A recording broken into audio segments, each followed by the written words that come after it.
ಸ್ನೇಹಿತರೆ ನಮಸ್ಕಾರ. ಕರ್ನಾಟಕ ಟಿವಿಗೆ ಸ್ವಾಗತ. ನಾನು ಶರತ್ ಬೋಪಣ್ಣ. ಸ್ನೇಹಿತರೆ, ಉದ್ಯೋಗಾಕಾಂಕ್ಷಿಗಳಿಗೆ ಬಂಪರ್ ಆಫರ್ ಏನಂದ್ರೆ ಕರ್ನಾಟಕದಲ್ಲಿ ಖಾಲಿ ಇರುವ 72,000 ಹುದ್ದೆಗಳಿಗೆ ಕಾಲ್ಫಾರ್ಮ್ ಆಗಿದೆ. ಅದ್ರ ಬಗ್ಗೆ ನಾನು ಇವತ್ತು ನಿಮ್ಗೆ ಮಾಹಿತಿ ಕೊಡ್ತಾ ಹೋಗ್ತೀನಿ. ಎಲ್ಲರೂ ಕೊನೆವರೆಗೂ ವಿಡಿಯೋ ಸ್ಕಿಪ್ ಮಾಡದೆ ನೋಡಿ. ರಾಜ್ಯದಲ್ಲಿ ಒಳ ಮೀಸಲಾತಿ ಜಾರಿ ಹಿನ್ನೆಲೆಯಲ್ಲಿ ಬ್ರೇಕ್ ಬಿದ್ದಿದ್ದ ಸರ್ಕಾರಿ ಹುದ್ದೆಗಳ ಭರ್ತಿಗೆ ಕೊನೆಗೂ ಗ್ರೀನ್ ಸಿಗ್ನಲ್ ಸಿಕ್ಕಿದೆ. ಉದ್ಯೋಗಾಕಾಂಕ್ಷಿಗಳಿಗೆ ಮುಂದಿನ 6 ತಿಂಗಳ ಅವಧಿ ಅತ್ಯಂತ ನಿರ್ಣಾಯಕವಾದದ್ದು. ರಾಜ್ಯದಲ್ಲಿ ಬರೋಬ್ಬರಿ 72,186 ಹುದ್ದೆಗಳ ಬೃಹತ್ ನೇಮಕಾತಿ ಪ್ರಕ್ರಿಯೆ ಆರಂಭವಾಗಿದೆ. ಸ್ವತಃ ಮುಖ್ಯಮಂತ್ರಿಗಳು ಪ್ರಕಟಿಸಿರುವಂತೆ ಇನ್ನು 2 ತಿಂಗಳೊಳಗೆ ಎಲ್ಲಾ ಹುದ್ದೆಗಳು ಅಧಿಸೂಚನೆ ಹೊರಡಿಸಬೇಕು. ಇನ್ನು ಕಲ್ಯಾಣ ಕರ್ನಾಟಕಕ್ಕೆ ಬಂಪರ್.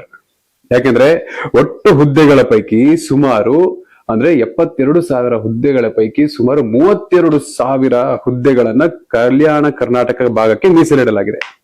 ಇನ್ನು 4 ತಿಂಗಳೊಳಗೆ ಆಯ್ಕೆ ಪ್ರಕ್ರಿಯೆ ಮುಗಿಸಿ ಒಟ್ಟು 6 ತಿಂಗಳೊಳಗೆ ನೇಮಕಾತಿ ಪತ್ರ ನೀಡಬೇಕು ಅಂತ ಸರ್ಕಾರ ಗಡುವು ವಿಧಿಸಿದೆ. ಇನ್ನು ವಿವಿಧ ಇಲಾಖೆಗಳು ಸುಮಾರು 40,000 ಹುದ್ದೆಗಳ ನೇಮಕಾತಿ.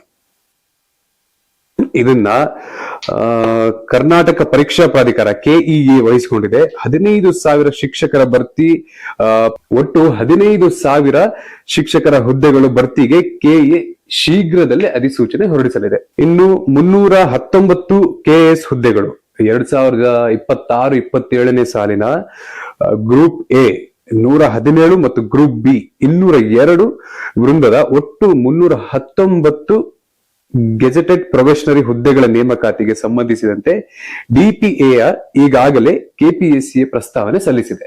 ಇನ್ನು ಬೃಹತ್ ನೇಮಕಾತಿ ಪ್ರಕಟಣೆಗಳ ನಡುವೆ ಸದ್ಯ ಸಕ್ರಿಯವಾಗಿರುವ ಮತ್ತು ಅರ್ಜಿ ಸಲ್ಲಿಸಲು ಕೊನೆಯ ದಿನಾಂಕ ಹತ್ತಿರವಿರುವ ಹುದ್ದೆಗಳ ವಿವರ ಇಲ್ಲಿದೆ, ಹೇಳ್ತೀನಿ ಕೇಳಿ.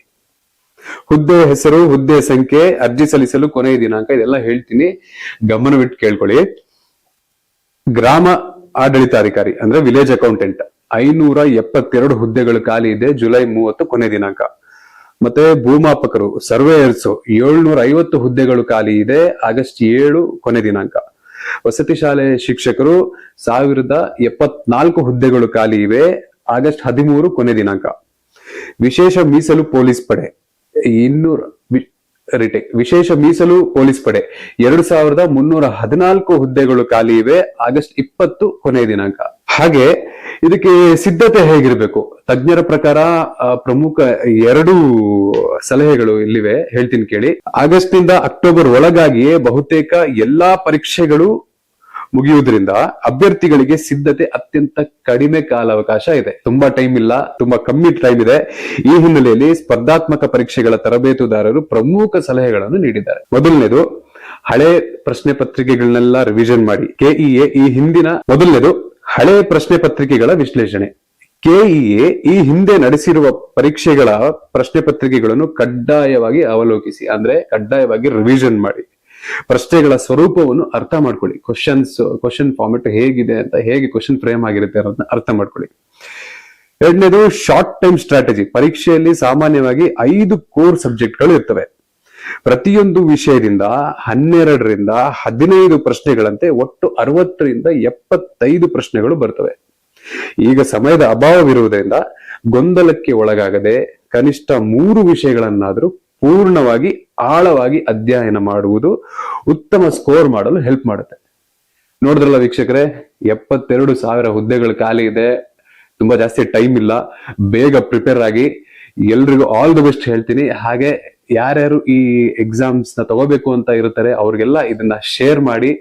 ಚಾನಲ್ ಇನ್ನು ಸಬ್ಸ್ಕ್ರೈಬ್ ಮಾಡಿ ಅಂದ್ರೆ ಸಬ್ಸ್ಕ್ರೈಬ್ ಮಾಡಿ. ನಿಮ್ಗೆ ಈ ವಿಷಯದ ಬಗ್ಗೆ ಏನ್ ಅನ್ಸುತ್ತೆ ಕಮೆಂಟ್ ಮಾಡಿ. ಇದೇ ತರ ಹೆಚ್ಚಿನ ವಿವರಗಳೊಂದಿಗೆ ಮತ್ತೆ ಬರ್ತೀವಿ. ಧನ್ಯವಾದಗಳು.